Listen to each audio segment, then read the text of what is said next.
पक्षाघात, जिसे लकवा भी कहते हैं या इंग्लिश के अंदर उसको पैरालिसिस कहते हैं, ये चोट लगने के कारण या फिर किसी विषैले पदार्थ के बाद में भी हो सकता है और इसके अंदर जो स्नायु की चालना शक्ति है वो बहुत ज़्यादा कमज़ोर हो जाती है। पैरालिसिस भी दो प्रकार से हो सकता है, जनरल और लोकलाइज। जनरल के अंदर पैराप्लेजिया होता है, माइलाइटिस होता है, हेमीप्लेजिया और इन्फेंटाइल पैरालिसिस होता है। लोकल पैरालिसिस के अंदर फेशियल पैरालिसिस हो सकता है, राइटर पैरालिसिस और वास्टिंग पैरालिसिस हो सकता है। मैं डॉक्टर JS रंधावा, जयपुर का एक होम्योपैथ। इस वीडियो के अंदर हम लोग हेमीप्लेजिया क्या है, उसके क्या कारण हैं, उसके क्या सिम्टम्स हैं और उसका क्या होम्योपैथिक उपचार किया जा सकता है, उसके बारे में विस्तार से जानेंगे। हेमीप्लेजिया को हम लोग अर्ध अंग का पैरालिसिस भी कह सकते हैं। हेमी का मतलब होता है आधा और प्लेजिया होता है पैरालिसिस। आधी बॉडी का इसके अंदर इसको पैरालिसिस हो सकता है, जैसे एक तरफ का हाथ हो, पैर हो, एक तरफ का मुंह हो सकता है, एक तरफ की जीभ उसकी हो सकती है। शरीर के वो दाहिने अंग के अंदर हो सकता है, बाएं अंग के अंदर हो सकता है, पर इसके अंदर उसका अधिकतर आधा शरीर ही पैरालाइज होता है। उसकी जो चेतना शक्ति है वो उसका एकदम लोप हो सकता है। चिकोटी काटने पर भी मालूम नहीं होता है, अंग हिलाने में उसकी जो शक्ति है वो घट जाती है। जिस ओर के भी अंग का लकवा मार जाता है, जैसे बेल्स पाल्से है, उसके अंदर अगर उसका एक साइड के मुंह का अगर लकवा मार जाता है तो उसका जो मुंह का कोना है वो टेढ़ा हो सकता है, जीभ बाहर निकल सकती है, उसकी जो पेशियां हैं वो टेढ़ी हो सकती हैं, ज़बान उसकी लड़खड़ा सकती है, स्मरण शक्ति है उसकी घट सकती है, उसकी जो मन की अवस्था है वो भी कम हो सकती है। जरा सी भी बात से उसकी आंख के अंदर आंसू आ सकते हैं।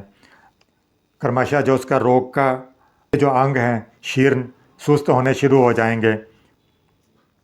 चमड़े का जो तापमान है वो घटना शुरू हो जाता है। कभी कभी उसके पलकों के अंदर भी ये रोग हो सकता है, वहाँ पर भी पैरालिसिस का हमला हो सकता है। वो आंखें खोलकर देख नहीं सकता, पलक अपने आप ही उसकी गिर जाएंगी और ऐसा लगेगा कि जैसे वो बंद हो रही हों। इसके अलावा उसको भैंगापन भी महसूस हो सकता है। हेमीप्लेजिया की जो उत्पत्ति है वो किन कारणों से होता है, इसके अंदर उसको मस्तिष्क के एक तरफ पीड़ा हो सकती है और उसकी फिर दूसरी साइड के अंदर उसको लकवा मार सकता है। आधे अंगों के अंदर उसको पैरालिसिस हो सकता है। साधारणतः उसके जो मस्तिष्क है उसके अंदर एपोप्लेसी हो सकती है। मस्तिष्क के जो धमनियाँ हैं उसका जो रक्त संचार है वो बंद हो सकता है, वो रुक सकता है, उसके कारण भी हो सकता है। हेमीप्लेजिया के अंदर की साइंस ऑफ जो स्ट्रोक हैं उसके बारे में बहुत ज़्यादा ध्यान से रखना चाहिए, उसका बहुत ध्यान देना चाहिए। इसका जो एक शॉर्ट फॉर्म है FAST, जिसे फास्ट भी कहते हैं, इसके अंदर जो F का मतलब है उसका फेस है, उसको देखना चाहिए।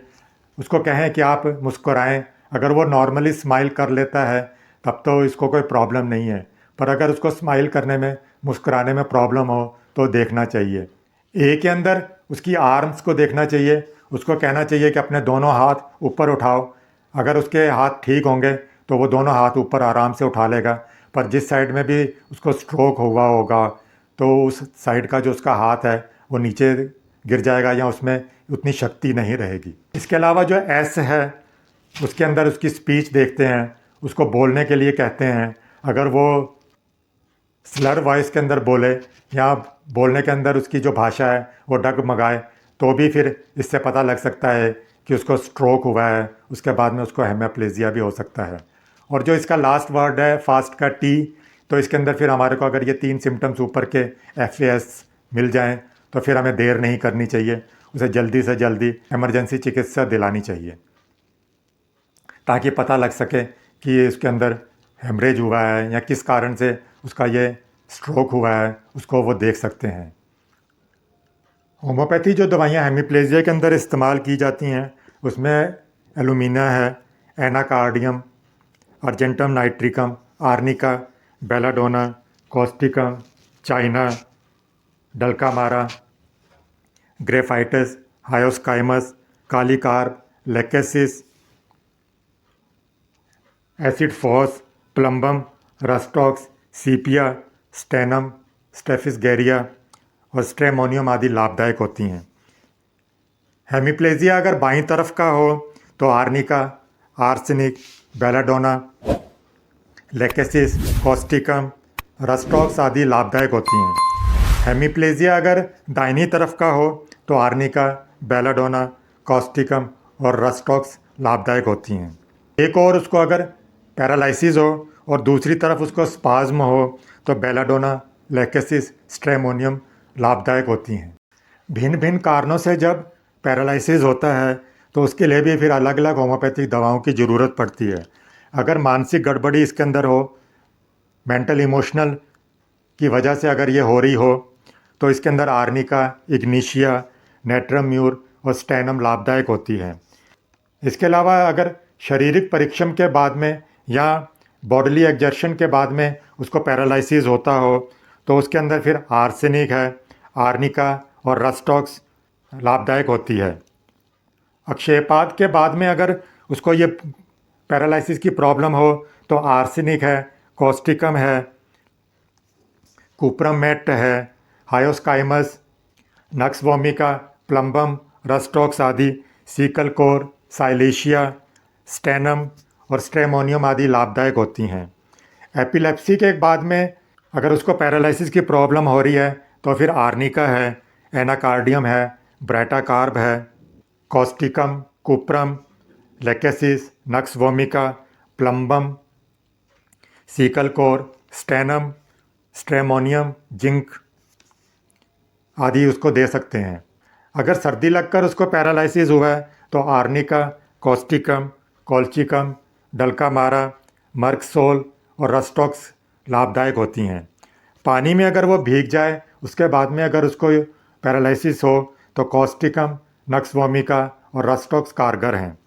अगर उसको पसीना आ रहा है, वो अचानक बंद हो जाए तो उसके बाद में अगर उसको पैरालिसिस हो तो कॉल्चिकम।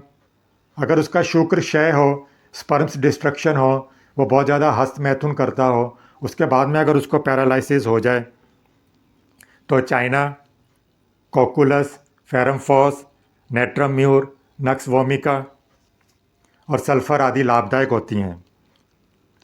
अगर वात जनित पैरालिसिस हुआ है उसको तो arnica, ब्राइटाकार्प, कैंथ्रिस, Causticum, China, cocculus, फेरमफॉस, जेल्सीनियम, lycopodium, रूटा, सल्फर और एंटिमटाट लाभदायक होती है।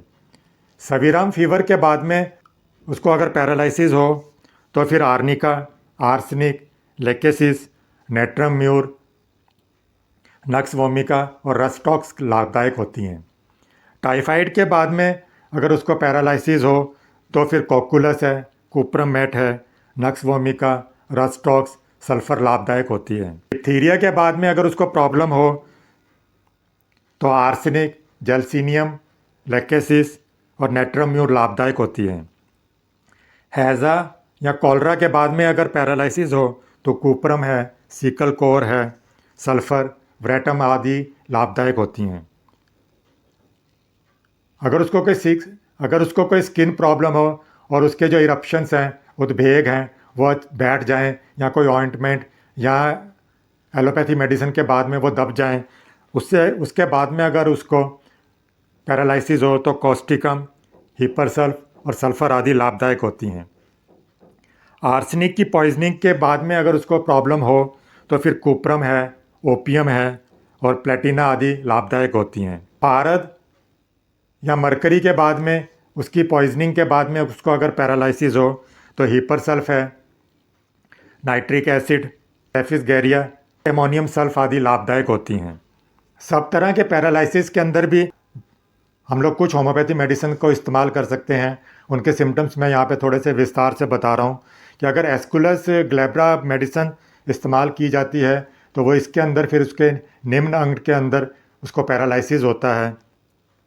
एस्कुलस हिप है, अंदर जब ऊर्ध्वांग अंग के उसका पक्षाघात होता है, पैर या कमर बहुत ज़्यादा कमज़ोर हो जाती है तो फिर ये लाभदायक होती है। अगेरिकस है जो इस निम्न अंगों का पक्षाघात होता है, हाथ पैरों के अंदर थोड़ा थोड़ा सा आक्षेप होगा। कमर में और उसके जो सैक्रम एरिया है वहाँ पर भी उसको ये प्रॉब्लम होगी और इसके साथ में उसको फिर दर्द भी रहता है। एल्यूमिनियम मैट के अंदर उसके जो मेरुदंड है उसकी बीमारी के कारण इसको ये रोग होता है। एड़ियों की जो चेतना शक्ति है वो लुप्त हो जाती है इसके अंदर, आंखें बंद करके वो एक कदम भी नहीं चल पाता। आर्सेनिक के अंदर उसको सीसा धातु का जो पॉइज़न है, लेड पॉइजनिंग है, उसके कारण उसके जो हेमीप्लेजिया है अर्धांग आधे अंगों के अंदर जब उसका पक्षाघात होता है, लेड प्लेजी जिसे भी कहते हैं, तो उसके अंदर फिर आर्सेनिक उपयोग होती है। चाइना के अंदर जब बहुत ज़्यादा उसका रक्त क्षय हो जाए उसके कारण अगर उसकी पैरालिसिस की उत्पत्ति हो तो ये लाभदायक होती है। कॉल्चिकम के अंदर उसके अंदर एकाएक ही शरीर का अगर पसीना बंद हो जाता है, अगर वो पसीने के अंदर अपने पैर को पानी के अंदर डुबो दे या ये अपने आप को भिगो ले तो भी अगर उसको ये प्रॉब्लम हो जाए तो कॉल्चिकम लाभदायक होती है। कुरारी के अंदर किसी भी दुर्लभ रहने वाली बीमारी भोगने के बाद में अगर उसको पक्षाघात हुआ है, उसका रक्त जो है कारण उसके जो स्नायु है उसमें दुर्बलता आ जाती है और उसके कारण उसको फिर पक्षाघात हो सकता है। डलकामारा के अंदर भी सर्दी लगकर उसको जब उद्भेद या उसके जो स्किन प्रॉब्लम है वो बैठ जाती है, उसके कारण अगर बीमारी पैदा हो, निम्न अंगों के अंदर उसको ये प्रॉब्लम हो, जीभ का पक्षाघात इसके अंदर हो सकता है, हाथ का पक्षाघात हो सकता है, हाथ उसके बर्फ़ की तरह ठंडे मालूम हो सकते हैं। हिपरसल्फ के अंदर भी अगर वो पारा सेवन करता है या पारद की धातु के कारण उसको पैरालिसिस होता है तो ये लाभदायक होती है। इग्नीशिया के अंदर अगर उसको हिस्टेरिक या मृगी के दौरे पड़ते हों तो ये लाभदायक होती है। किसी बीमार व्यक्ति की अगर कोई रात रात भर जाग कर अगर उसकी सेवा करता है उसके कारण भी अगर ये प्रॉब्लम हो तो इग्नीशिया इसमें भी लाभदायक होती है। कालीफॉस के अंदर हिस्टीरिया के बाद में या उसकी जो स्नायु दुर्बलता है उसके कारण अगर बीमारी पैदा हो तो फिर लाभदायक होती है। नेट्रम म्यूर के अंदर उसके जो निम्न अंग हैं उसके अंदर पक्षाघात हो जाता है, सवीराम ज्वर इसके अंदर रहता है, डिप्थीरिया के बाद में भी उसको ये प्रॉब्लम हो सकती है, उसका शुक्र क्षय है इसके अंदर हो सकता है, तो नेट्रम म्यूर लाभदायक होगी। ओपियम के अंदर शराबी या जो वृद्ध बुजुर्ग लोग हैं उनकी अगर ये बीमारी हो, पखाना पेशाब उसका बंद हो गया हो तो ये लाभदायक होती है। ऑक्जेलिक एसिड के अंदर जब उसके स्पाइनल कॉर्ड के अंदर इन्फ्लामेशन होता है उसके कारण उसके जो अंग प्रत्यंग है वो कड़े हो जाते हैं, बीच बीच में रोगी को ऐसा मालूम होता है कि जैसे उसका दम घुट रहा हो। साइलेशिया के अंदर उसके बाएं हाथ का पक्षाघात होता है, उंगलियां उसकी सुन्न हो सकती हैं, पैर के अंदर भी पक्षाघात हो सकता है, रोग के जो उपसर्ग हैं सुबह के समय में बढ़ जाते हैं, माथा इसके अंदर भारी हो सकता है, कान के भीतर आवाज़ भी आ सकती है। सल्फ़र के अंदर कोई भी उद्वेग है, इरप्शन है, स्किन की प्रॉब्लम है, वो अगर ऑइंटमेंट्स या एलोपैथी दवाइयों से दब जाए उसके बाद में फिर अगर रोग की उत्पत्ति हो तो फिर और किसी भी दवा से अगर लाभ ना हो तो सल्फ़र का प्रयोग किया जा सकता है। यहाँ पर मैंने जो भी होम्योपैथिक दवाइयाँ बताई हैं वो किसी योग्य होम्योपैथिक चिकित्सक की सलाह पर ही लें। अगर आपको ये वीडियो अच्छा लगा हो तो इसे लाइक कीजिएगा, इस चैनल को सब्सक्राइब कीजिएगा और बेल आइकॉन को भी ऑन करें ताकि जब भी कोई नया वीडियो आए तो आपको मिस ना हो। आप इस वीडियो को अपने दोस्तों रिश्तेदारों में भी शेयर कीजिए ताकि वो भी इसका लाभ उठा सकें। अगर आपको कोई सुझाव हो या कोई प्रश्न हो तो आप कमेंट में लिख सकते हैं, मैं उसका उत्तर या उसका जवाब देने की पूरी कोशिश करूँगा। इस वीडियो के अंदर इतना ही। मिले हैं अगले वीडियो के अंदर किसी नई रोचक जानकारी के साथ। तब तक खुश रहें,